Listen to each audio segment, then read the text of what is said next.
श्री शिवाय नमस्तुभ्यम। हर हर महादेव। जय श्री महाकाल। आप सभी भगवत प्रेमियों को इस पौष मास के शुक्ल पक्ष की पड़ने वाली एकादशी की ढेर सारी शुभकामनाएं। आपका यह एकादशी का महाव्रत निर्विघ्न संपूर्ण हो, विघ्न रहित पूर्ण हो, अर्थात कोई विघ्न बाधा ना हो, ऐसी कामना हम भगवान देव देवेश्वर से करते हैं। आज के वीडियो में आप सभी लोग यह जानने वाले हैं कि कब की है एकादशी, 9 जनवरी या फिर 10 जनवरी। जिन लोगों, जिन भक्तों, जिन भगवत प्रेमियों के मन में ऐसा संदेह है कि हम व्रत 9 जनवरी को या फिर 10 जनवरी को कब करें, देखिए इस यह एकादशी साल की पहली एकादशी है, तो आप सभी भक्तजनों को इस एकादशी का विशेष नियमों के अनुसार पालन करना है। यदि आप उन नियमों का पालन करते हैं तो निश्चितता है आपके जीवन में सदा सर्वदा खुशहाली भरी रहेगी, अर्थात भगवान देव देवेश्वर श्री हरि नारायण की कृपा आपके पूरे परिवार पर बनी रहे। आइए जानते हैं कब की है एकादशी। और आपको यह भी बता दें, पूज्य गुरुदेव पंडित प्रदीप मिश्रा जी के द्वारा जब जब एकादशी की तिथि आती है तब हम आपको आसान व सरल भाषा में उपाय समझाने का प्रयास करते हैं। पूज्य गुरुदेव के द्वारा बताए गए उपाय को हम आप सभी लोग एकादशी की तिथि पर यदि करते हैं तो निश्चितता है, यदि आपका भाव प्रभु के प्रति यदि दृढ़ है तो निश्चितता है प्रभु भी आपकी सकल मनोकामना पूर्ण करते हैं। 3 बार श्रद्धा बोलना है। कितने? 3 बार बोलना है श्रद्धा। यह पौष मास की अर्थात पौष महीने की पुत्रदा एकादशी है। जथा नामे तथा गुणे। जिन दंपतियों के जीवन में संतान सुख नहीं है, यदि वह एकादशी का पालन निष्ठा भाव से करते हैं तो उन दंपतियों के जीवन में संतान प्राप्ति अवश्य हो। श्री शिवाय नमस्तुभ्यम। पहले तो हम सभी भक्तजन यह जानते हैं कि कब की है एकादशी, फिर जानेंगे उपाय की चर्चा। हमारे सनातन हिंदू पंचांग के अनुसार पौष मास के शुक्ल पक्ष की जो एकादशी की शुरुआत हो रही है 9 जनवरी दोपहर 1:12 पर। 9 जनवरी दोपहर 1:12 पर।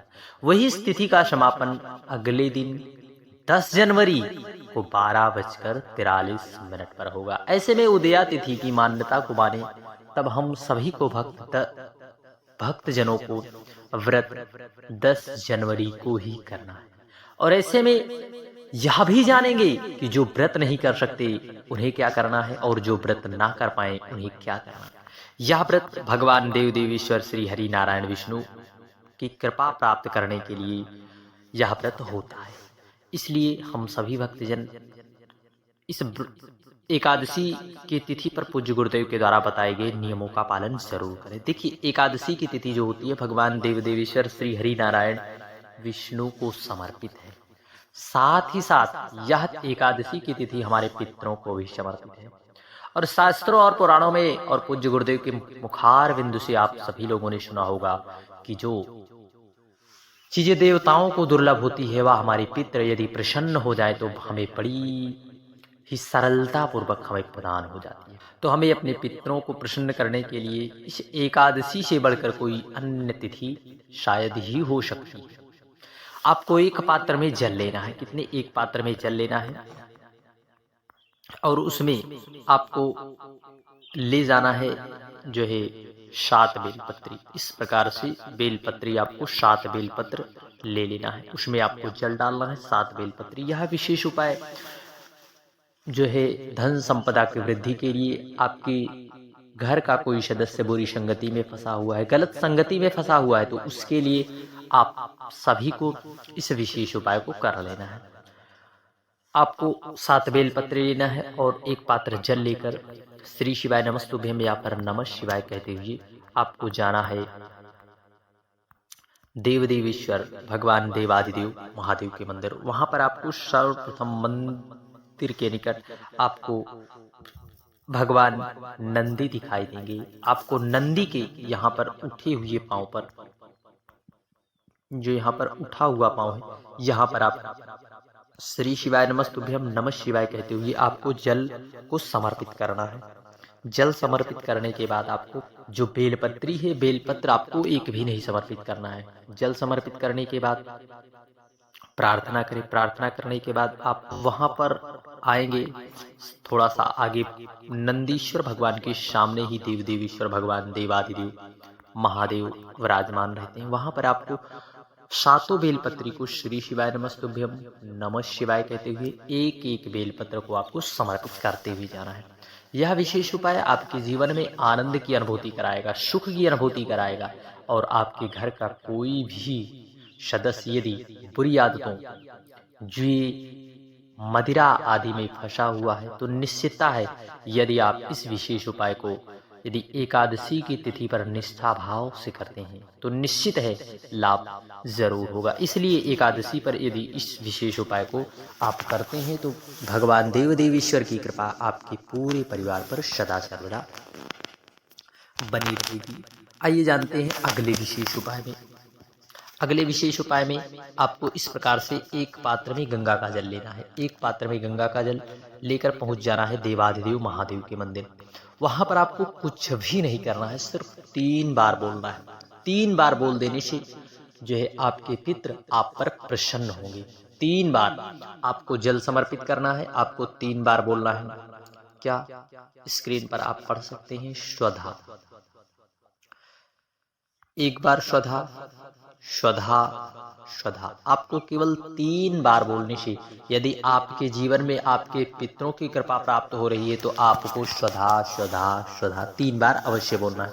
जब आप एकादशी के दिन देव देवीश्वर महादेव पर जल समर्पित करें, आप यदि इस विशेष उपाय को एकादशी की तिथि पर यदि करते हैं तो निश्चितता है आपके पितृ आप पर प्रसन्न जरूर होंगे। और उस दिन एकादशी के दिन आप जो है पवित्र नदी, सरोवर, बावड़ी के पास आप एक दीपदान अपने पितरों के निमित्त लंबी बत्ती का अवश्य करें। आप मंदिर में पूजन तो करेंगे ही, दीपदान अवश्य करेंगे और हो सके तो परिंडे के पास जाकर एक दीपक अवश्य प्रज्वलित करें, क्योंकि परिंडे का स्थान जो होता है, जहाँ पर जल रखने का स्थान होता है, वह स्थान हमारे पितरों के निमित्त होता है। इसलिए हमें इस विशेष उपाय को जरूर करना है। श्री शिवाय नमस्तुभ्यम, हर हर महादेव, जय श्री महाकाल। बढ़ते हैं अगले विशेष उपाय में। अब जो लोग व्रत ना कर पाए, किसी भी कारण से यदि नहीं कर पा रहे हैं तो यदि जल भी समर्पित करके 3 बार श्रद्धा बोल देते हैं तो इससे भी उनके जीवन में उनके पितरों की कृपा जरूर होती है। और यदि जो व्रत कर रहे हैं उन पर तो हमारे देव देवीश्वर महादेव और प्रभु हरि नारायण की कृपा सदा सर्वदा बनी रहे, ऐसी हम कामना करते हैं। और जो व्रत ना कर पाए वे ऐसा संकल्प लें कि हमारे मुख से, वाणी से एकादशी के दिन जो है किसी के प्रति अपशब्द ना निकले और जितना हो सके भगवान नाम संकीर्तन या फिर नमः शिवाय, श्री शिवाय नमस्तुभ्यम मंत्र का जितना हो सके उतना स्मरण अवश्य करें। निश्चितता है इससे आपके जीवन में सुख की अनुभूति होगी, आनंद की अनुभूति होगी। आप कहोगे यह आप कैसे कर रहे हैं? देखिए, यह जानकारी पूज्य गुरुदेव की कथा में पत्रों के माध्यम से मिलती रहती है कि किस प्रकार हमारे देव देवीश्वर देवाधिदेव महादेव की कृपा भक्तों पर बरसती है। यह तो आप सभी के माध्यम से पूज्य गुरुदेव की कथा में पत्रों के माध्यम से ही प्राप्त होता है। हरे कृष्ण, राधे कृष्ण, श्री शिवाय नमस्तुभ्यं।